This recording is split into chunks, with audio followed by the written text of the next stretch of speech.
Way back in the golden period of Portal and Half-Life, Valve were one of the few companies that went out of their way to create additional sources of media for their players to explore, to immerse them in the vast universe they had created. To date, Valve have created 2 known ARGs for the Portal series, but there was another one that has been lost to time. This one was almost a goldmine of information for the Portal universe and a bit of an insight into how Aperture functioned. Unfortunately, the advancement of technology in our world has left this media inaccessible. In this video, we explore Valve's lost website, ApertureScience.com.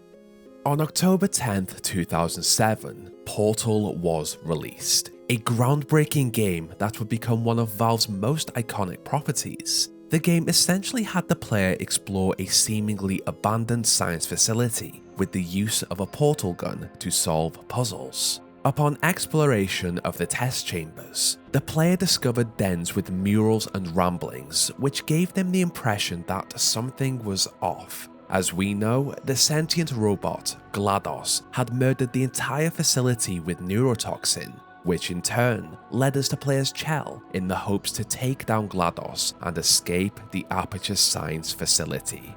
As I said, this game was impressive and the Portal technology was groundbreaking. It still holds up to this day. An updated version, Portal with RTX, was even released only a couple of weeks ago.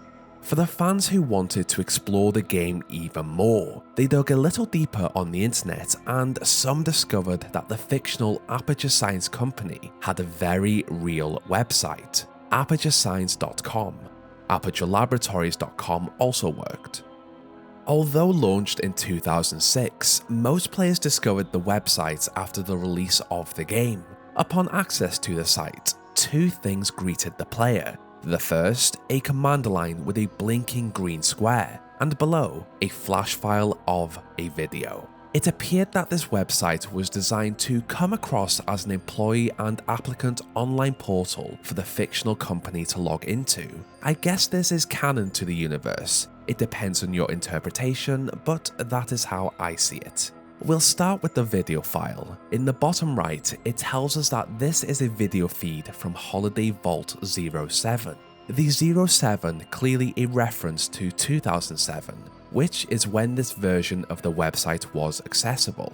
This was likely a test of some sort, as we can see the portable surfaces in the background that we used in our playthrough of Portal. Essentially, this video feed appears to be a security camera that pans from side to side of the vault and shows off a ton of Easter eggs from Valve's games.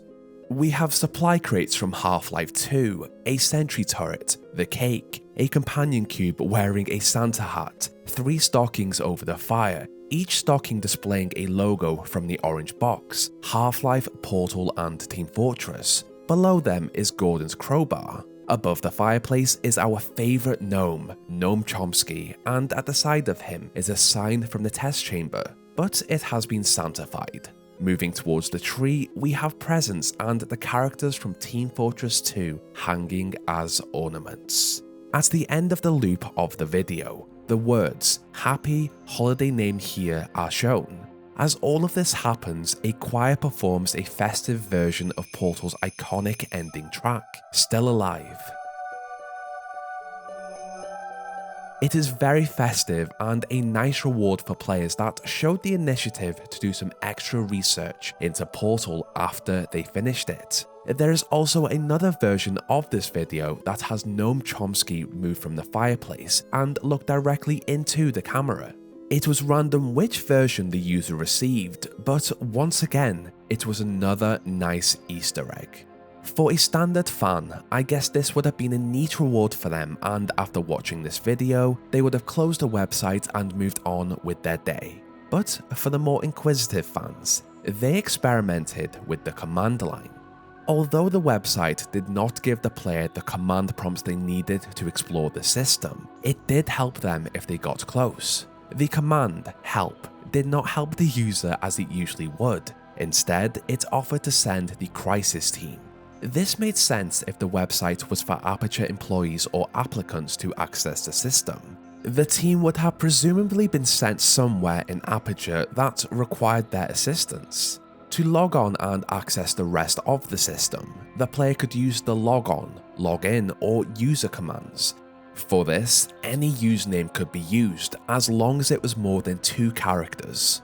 For the password, this was always set to either portal or portals. The user had to guess this, but considering that Portal was the name of the game, it was not that hard to crack. After this, the system booted up and allowed access to various other commands. The command, "The cake is a lie," displayed a security feed of Relaxation Vault 01, the vault that Chell woke up in at the beginning of Portal, and a message that appeared to have been written by an Aperture employee who is or was locked in the facility.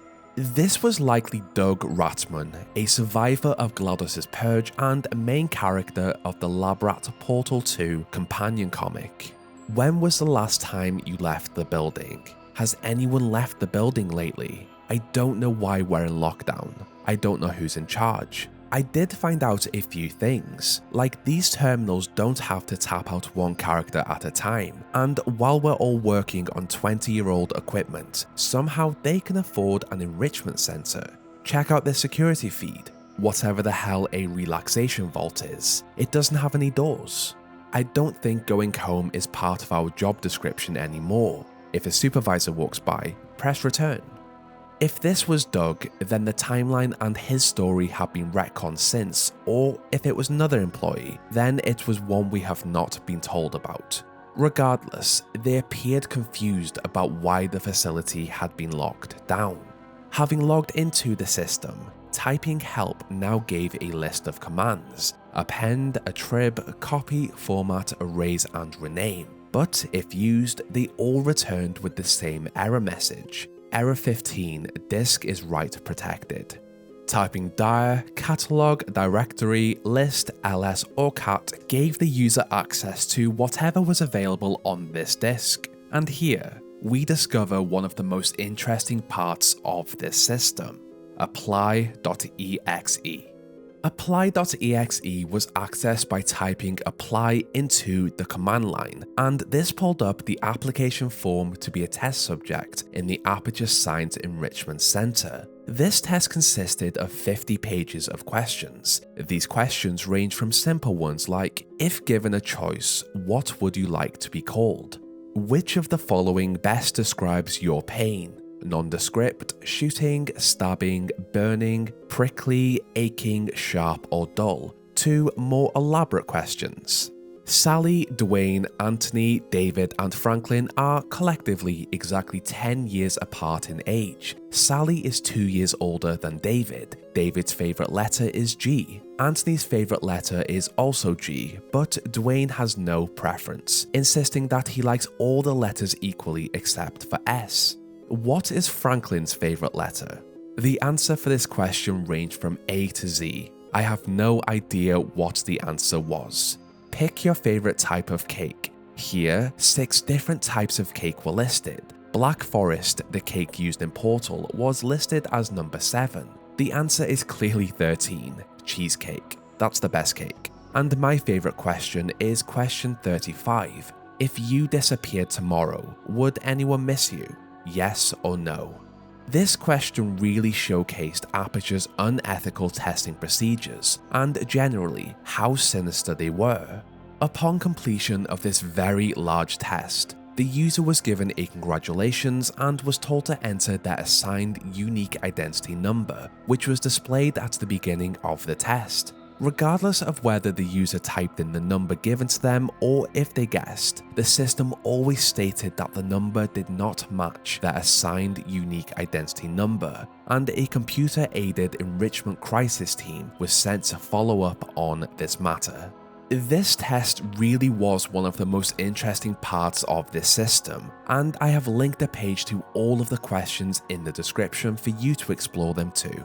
After leaving the application form, the final notable command was play Portal. This attempted to open a now removed YouTube video. It appears this video was a clip from David Copperfield's Tornado of Fire. I am unsure how this related to Portal, but it was a feature. Looking at this poster, maybe it was because it looks like he's coming out of an orange portal. Finally, the logout, buy, logoff, and Valve commands close down the connection to the server and return the user to either their browser homepage or to Steam's homepage. All of this information and insight into the Portal universe would have been extremely rewarding for the players back then. The questions on the application form were almost leading in nature and created a general picture of the type of person they wanted to test for them. Essentially, someone who would not be missed and easily controlled. Aperture Science conducted extremely dangerous experiments, and from the timeline, we know that a lot of test subjects just went missing, and now we know why Aperture got away with it. They selected their subjects well. Up until this point, this was all the players could access, but Valve knew they had a dedicated fanbase that would find another secret layer to ApertureScience.com. As stated earlier, some of the test chambers in Portal had secret regions that allowed us access to the maintenance areas. Doug Ratman formed these as he evaded GLaDOS's attempts to find and murder him. He had a lot of time to kill and wanted to warn future test subjects of GLaDOS's murderous intentions, so he created murals with mad ramblings on the walls. On these murals, an eagle-eyed player may have noticed this: login, CJohnson, password, tier 3, with trust me scribbled on the side of it. Of course, this was a username and password for the website. This was the account of CJohnson, the CEO of Aperture. This account had access to additional functions for the user to explore. One of these was the notes option. After typing notes onto the command line, a page loaded up and told the user of the history of Aperture. Some of this has been retconned, but it's pretty amazing to know that this information existed back in Portal before the second one was released. Pause the video to read the whole thing, but this essentially gave a timeline for Aperture between 1953 and 1996. How Aperture became a shower curtain company that used portals to remove the water from the shower, to how CJohnson was exposed to mercury during his attempt to murder each member of the House Naval Appropriation Committee with 7 deadly shower curtains. It is as odd as it sounds. This exposure to mercury left him extremely ill, and alongside this, Aperture began to fail, Cave pushed for the development of GLaDOS, and this document ends with Aperture's Bring Your Daughter to Work Day. This is an extremely interesting read and a goldmine for those interested in the early lore of Portal, before it was slightly adapted to fit the narrative of Portal 2. The final notable command on Cave's account was interrogate. This asked the user to enter the name of an Aperture employee. Unfortunately, any name entered returned with the error, unknown employee. Interestingly enough, if the other account attempted to use this command, they were given the response, illegal attempt to initiate disciplinary action. It would be interesting to know what this interrogation consisted of if it was deemed disciplinary action for the employees. For the next few years, ApertureScience.com stayed the same, with the video file and command line for fans to explore. That was until 2010. In preparation for the release of Portal 2, Valve made a small change to the website. They removed the command prompt, therefore removing all access to the information available. This may have likely been due to the changes in lore that they had implemented in the story of Portal 2. In December 2010, users loaded up the website and discovered that the holiday 07 had changed to holiday 10, referring to the year 2010. This was the same vault, but some items had been changed to focus solely on Portal, where anything related to Valve's other games were replaced. The supply crates were swapped out for storage cubes, Noam Chomsky had been completely removed, the 3 stockings with the Half-Life, Portal and Team Fortress logo had been replaced with only 2 stockings, one with a blue portal and one with an orange portal. The Team Fortress 2 characters that had been displayed as ornament on the Christmas tree had also been swapped out for hanging Aperture storage cubes. Although this was a very direct change for the website, the buzz around the release of Portal 2 kept the fanbase waiting for more information. The best part about this video loop was the alternate version. In the original, we had Noam Chomsky leave the fireplace and stand in front of the camera. This time, Peabody replaced him and also stared into the camera. Again, this was before Portal 2 released, so fans could only speculate how this robot fit into Aperture. A genius move on Valve's part. Finally, on April the 1st, a potato was placed below the tree to promote the potato sack. The potato sack was a part of Portal 2's second ARG, which I will cover in a future video. It also appears that GLaDOS left a message on this page, however, I cannot find how it was activated. Regardless, it read, "Hello again, I've been waiting a long time for this. I know it's arriving later than expected, but I have a message for you. April Fools, I'm joking. Seriously though, you've been surprisingly competent at generating electrochemical energy to jumpstart the system. But now we need raw computational power to speed up the reboot process." Portal 2 was released on the 18th of April 2011. This website, throughout both of its iterations over the years, was a great source of information for the Portal series and an amazing behind the scenes for players to explore and essentially become more immersed in the world. I love this form of interaction between developers and the player. Valve used to do this a lot, it's a shame they don't anymore. So why is this website lost? ApertureScience.com relied on Adobe Flash Player to function. However, in January 2021, Adobe officially stopped supporting Flash, and as a result, all content that depended on Flash to function simply stopped. If we attempt to access the website now, we are hit with a wall of darkness with a single prompt: get Adobe Flash Player. Clicking this will not solve the problem, and now all we have of the website are screenshots and videos that the lucky users of it were able to capture before its fall. To our luck, the fanbase did manage to archive the command prompt and all of the features included in it, which you can see from the footage in this video. I will link it in the description for you to play with if you are interested. I guess the only feature we lost from the website were the videos displayed on the site, but again, these were posted to YouTube years ago, so they are easy to find. The website almost acts as a sad reminder of what Valve once was, a company that communicated with its player base through interactive and immersive games, inside the game and out of them. Maybe one day we will get a new Portal or Half-Life game and Valve will return to this amazing form of storytelling, through an ARG or through a simple website that allows players a deeper insight into a game they love. I have said this so many times at this point, but I love ARGs and games where players interact with the game outside of the game. ApertureScience.com will become a relic of this kind of interaction, but I do hope Valve comes back to this. We received Half-Life Alyx after radio silence on the Half-Life series after around a decade of waiting. Personally, I do not think we will receive a new Portal game anytime soon, but there is always hope.